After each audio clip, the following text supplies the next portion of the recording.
A well-regulated militia being necessary to the security of a free state. The right of the people to keep and bear arms shall not be infringed. Thanks for tuning in to another edition of Bearing Arms, Cam and Company. My name is Cam Edwards. We got a heck of a show for you today, including talk about a subject that, honestly, I kind of figured had disappeared from our minds. I mean, this is a story that is roughly 10 years old, at least the beginning of this story. Operation Fast and Furious is back in the headlines. We're going to talk about that in just a moment because Mexico's president is demanding answers and perhaps even an apology from the U.S. government over Operation Fast and Furious after Mexico's former president, Felipe Calderón, said on Twitter over the weekend that his office, as far as he knows, the Mexican government not aware of the details of Operation Fast and Furious. And now Mexico's current president says, look, if we didn't know about this operation where you guys were sending thousands of firearms across the border into the hands of Mexican drug cartels, you were violating our sovereignty. And we want answers. We're going to talk about this again coming up in just a moment, but we do have some other news to get to ahead of time. News out of Arizona where Michael Bloomberg's Everytown for gun safety is planning on spending at least $5 million in an effort to try to elect Mark Kelly to the U.S. Senate, husband of Gabrielle Giffords, also trying to elect Joe Biden as president, and even trying to make some inroads in the Arizona legislature, which has been a very pro-Second Amendment friendly body. I don't want to say forever, but for quite some time. I mean, Arizona is a constitutional carry state, was one of the first constitutional carry states. And by the way, crime has not increased once constitutional carry took effect. But the gun control group, look, they're planning on spending big this year. We've talked before about what their plans are in Texas, where they're going to be dropping at least $10 million, if not more, in an effort to not only, again, try to get Joe Biden to the White House, but also to try to flip the Texas State House. They are targeting about 20 seats. They need to flip 9 of them in order for Democrats to take control of the Texas State House. The Senate got to be a little bit bigger of a hill to climb for the gun control group, but I can tell you, as a Virginia resident, I know that it's really easy and comforting, perhaps, to gun control groups, they'll never flip Texas, they'll never flip Arizona. Yeah, okay. That's what we were saying about Virginia, too. Michael Bloomberg is not a guy that has your best interests or the best interests of our constitutional rights at heart, but he is a guy who has a gajillion dollars to spend on his gun control efforts. That means not only can he blanket the airwaves with gun control messaging, but he can hire pretty smart advisors who can, do what they can to get out the vote and to try to turn these states blue. So, as easy as it might be to say, this is nothing. Good luck, Mike. Take these moves seriously. I can tell you, I don't think gun owners took the efforts of Michael Bloomberg as seriously as they should. And as a result, we have about 7 different gun control laws that are planning to take effect on July 1st of this year. Now, a lot of those are going to be challenged in court, but that's not the ideal way to fight back against gun control proposals. Far better to defeat them in the legislature than to hope that a judge will strike them down as unconstitutional. Speaking of judges, in Connecticut, the Connecticut Citizens Defense League filing a federal lawsuit against Governor Ned Lamont, as well as several individual police chiefs in the state of Connecticut over the suspension of fingerprinting services. Governor Ned Lamont basically ordered the state law enforcement to quit conducting fingerprint checks for gun license and ammunition certificate applicants back in March.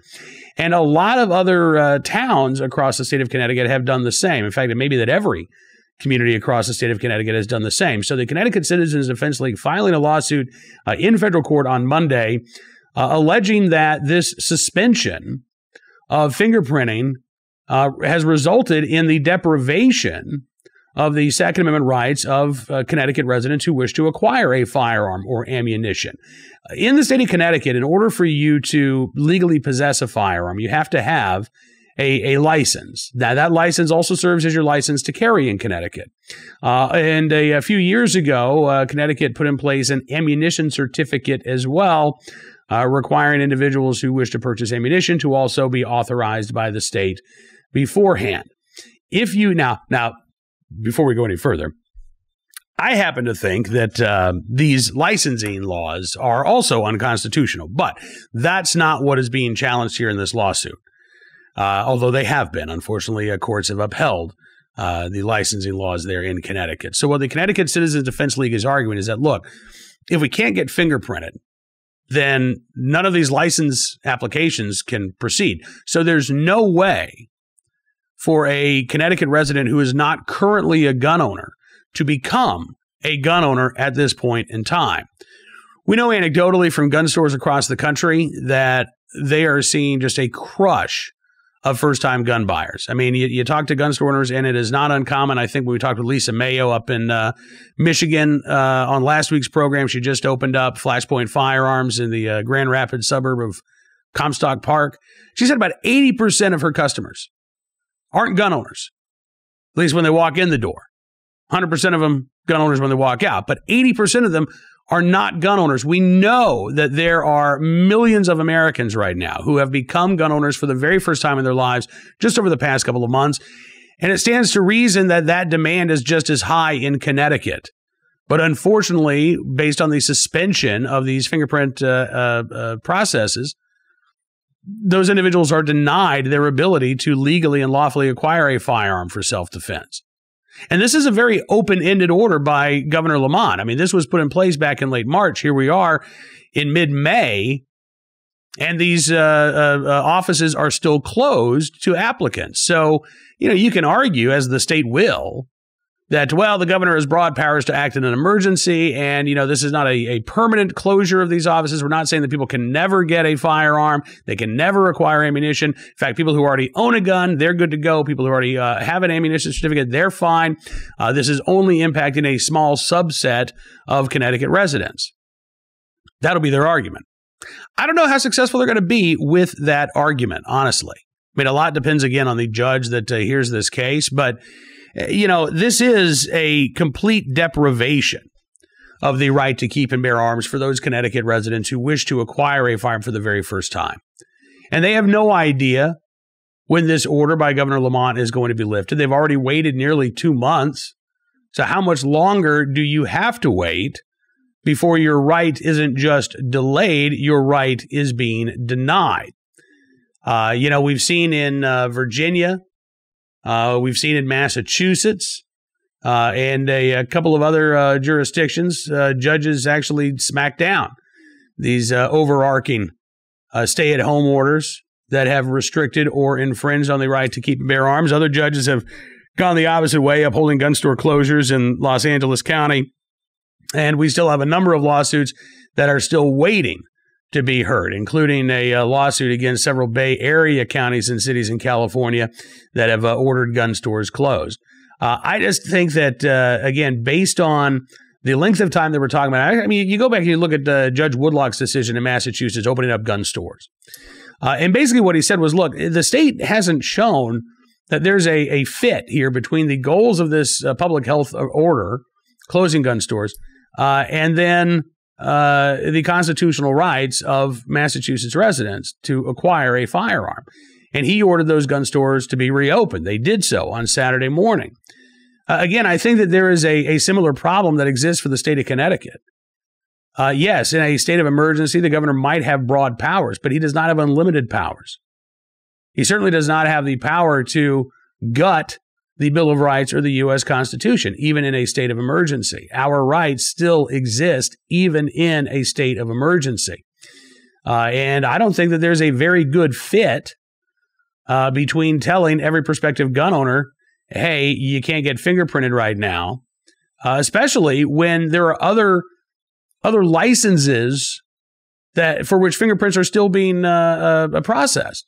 If you want to apply to be a long-term care worker in Connecticut. You've got to get fingerprinted. And those fingerprinting services are still taking place. It's only the fingerprinting services for those individuals who are seeking again to exercise their Second Amendment rights for the first time. They're being told no. So given the fact that not all fingerprinting services have stopped in the state, you do have a Second Amendment right to keep and bear arms. I don't think this is going to go too well, honestly, for the state of Connecticut. Now, it could be that, before a judge gets this case and we get a hearing on an emergency injunction, maybe Governor Lamont will, reverse course and modify his orders and allow for these applications to be processed again, trying to avoid a legal fight.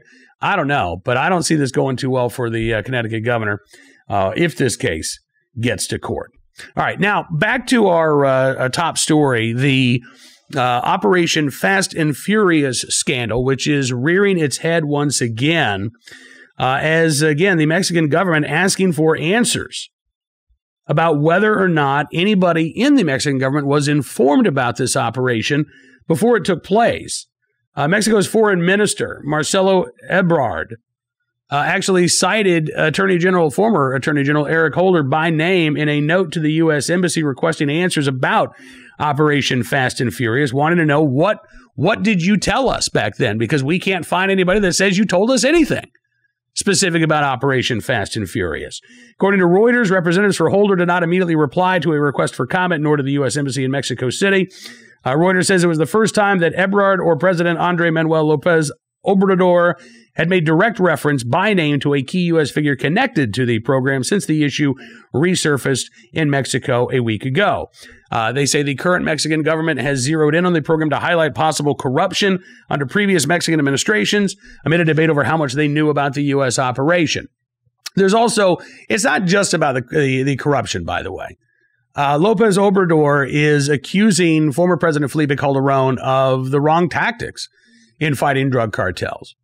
It was Calderón who basically waged war against the drug cartels, using the Mexican military, federalizing a lot of Mexican police to try to tamp out corruption, and took the fight to the cartels. López Obrador, on the other hand, wants to go after the root causes of the cartel's success. He wants to try to improve the economy, wants to try to turn people away from the drug cartels, and he's been trying to score some political points against Calderón using Operation Fast and Furious. So Calderón came out on Twitter over the weekend and in a multi-part tweet, or a tweet storm, I guess, said, look, we didn't know any specifics. We had talked with the U.S. government about ways to interdict guns that were coming south of the border. They said that they had a plan, and that's basically what we knew. So now you've got, again, the Mexican government saying, okay, well, what exactly did you tell officials here in Mexico? Reuters says Holder had previously issued a statement via the U.S. Embassy in Mexico containing that, quote, Mexican authorities knew about the program. According to Mexico's foreign minister, who said, quote, the Mexican government requested it be provided with all the information available regarding the Fast and Furious operation. I don't know if Holder specifically stated who exactly knew about this operation, but I'd love to know some more details as well, because there are still a lot of unanswered questions about Operation Fast and Furious. The biggest one was, to me anyway, is how on earth was this supposed to work in the first place? So the plan was that the government, the U.S. government, is going to equip certain firearms with RFID chips so they could be tracked. And then they were going to allow those guns to go south of the border, end up in the hands of the drug cartels, and then, we could bring down these cartel kingpins based on the guns that we've tracked to their location. Only RFID chips, they don't have a huge range. So how are you going to track them once they go south of the border? Don't know. Never did actually manage to catch any cartel kingpins. Did send about 2,000 firearms from the United States into Mexico. Walked across the border. In many cases, while ATF agents actually watched, some of them complaining that they wanted to take these individuals into custody, but were told by the Department of Justice and the U.S. attorney overseeing the case, no. Let these guns go into Mexico, where they have been used in countless cartel crimes.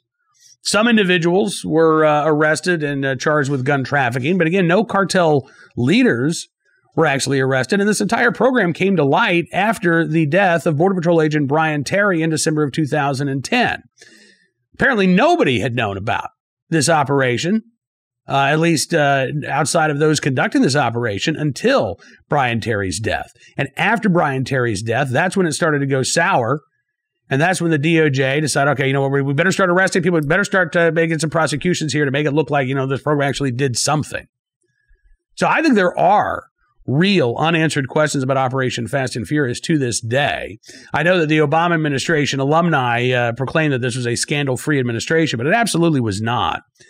And if I'm giving some free advice to President Donald Trump, I'm picking up the phone and I'm calling Lopez Obrador right now, and I'm offering my full cooperation to get to the bottom of this Obama-era scandal, to try to figure out who knew what and when. In fact, Joe Biden's name never really came up in Operation Fast and Furious, but since he's running for president and this was an Obama-era scandal, maybe Sleepy Joe would like to weigh in on Operation Fast and Furious and what the Mexican government knew, or what he knew about this operation, since, supposedly he was such a hands-on vice president.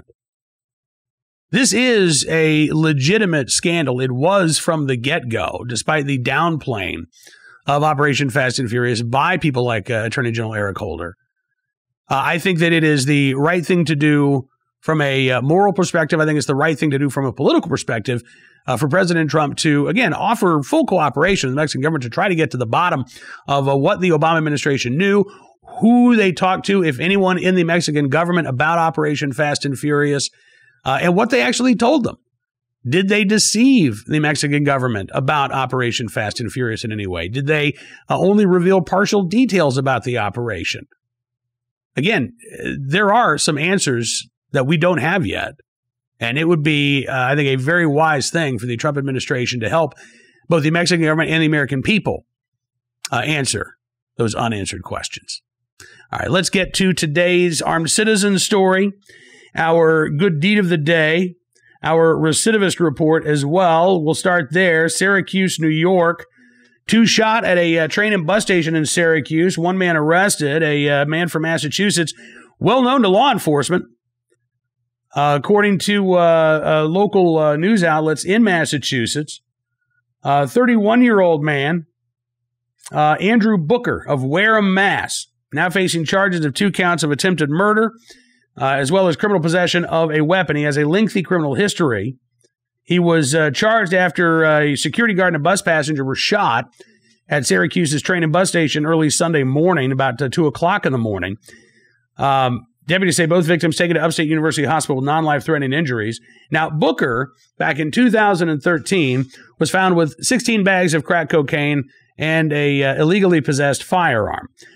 While serving a sentence for that crime, he then got into an altercation with Aaron Hernandez, former New England Patriots tight end, in the hallway of a county jail. In July of 2018, Booker was already back out on the streets. He was charged with assault and battery with a dangerous weapon after a man was slashed in the face and brutally kicked. And then in March of this year, just, 2 months ago, he was charged with a handful of crimes, including breaking and entering in a building with intent to commit a felony, larceny, as well as disorderly conduct. So we don't know what exactly Booker was sentenced to in these cases, but we do know that they weren't very long sentences because, again, charged with assault and battery with a dangerous weapon in July of 2018, and by March of 2020, he's already back out on the streets and arrested on more charges. All right, now on to our armed citizen story of the day. From Laurel County, Kentucky, where 3 men in jail, a 4th in the hospital, after an attempted robbery in Laurel County in the tiny town of Keevee, Kentucky. WYMT reports that deputies say the group of 4 men attempted to rob a homeowner who ended up shooting one of them. According to authorities, deputies charged 20-year-old Nathan Myers with first-degree robbery, 19-year-old Logan Simpson, first-degree robbery, 23-year-old Andrew Myers, also charged with first-degree robbery. The suspect who was shot, taken to the University of Kentucky Medical Center. Police have not released any information about that individual other than to say that they are obtaining warrants for their arrest. Don't have a lot of details about this case, but we do know that the homeowner is not facing any charges. The 4 would-be robbers, on the other hand, are. And finally today, our good deed of the day from California, Madera County, California, where a off-duty police officer ended up saving the life of a Fresno man. This was about noon on Saturday in Madera, around Angel Falls area. There was a 24-year-old man who was hiking, apparently had misjudged the swiftness of the current as he tried to cross a creek, and he was swept into a whirlpool as he struggled to keep his head above water. An off-duty officer, Fresno Highway Patrol Officer Brent Donnelly, just happened to be walking by on a hike of his own. He is trained in search and rescue. He happened to have a rope on him. Always be prepared. He threw it to the man, able to pull him to safety with the help of other good Samaritans. The individual then taken by local ambulance to the hospital. He is expected to be okay. Officer Donnelly is fine as well, in the right place at the right time, willing and able to do the right thing. And Officer Donnelly, we thank you, sir, for your good deed. All right, that is all the time that we've got for you on this edition of Bearing Arms Cam & Company. I want to thank you for being a part of the program today. We will be back tomorrow with more of the latest Second Amendment news and information, and we're going to be doing another VIP Gold live chat this week as well. So subscribe and become a VIP Gold member at Town Hall Media or BearingArms.com. You can do it right at the website, and hope we get a chance to spend some time with you this week. We have really enjoyed doing these live chats. Last week it was Ed Morrissey, Katie Pavlich, and myself. I'm not sure who I'll be joined by this week, but I'm looking forward to it and looking forward to seeing you there as well. Don't forget as well, you can also subscribe to Town Hall Media on YouTube or the Buried Arms Cam & Company podcast on Apple Podcasts. And until we talk again, be safe, be well, be free, and we'll see you soon with another edition of Bearing Arms Cam & Company.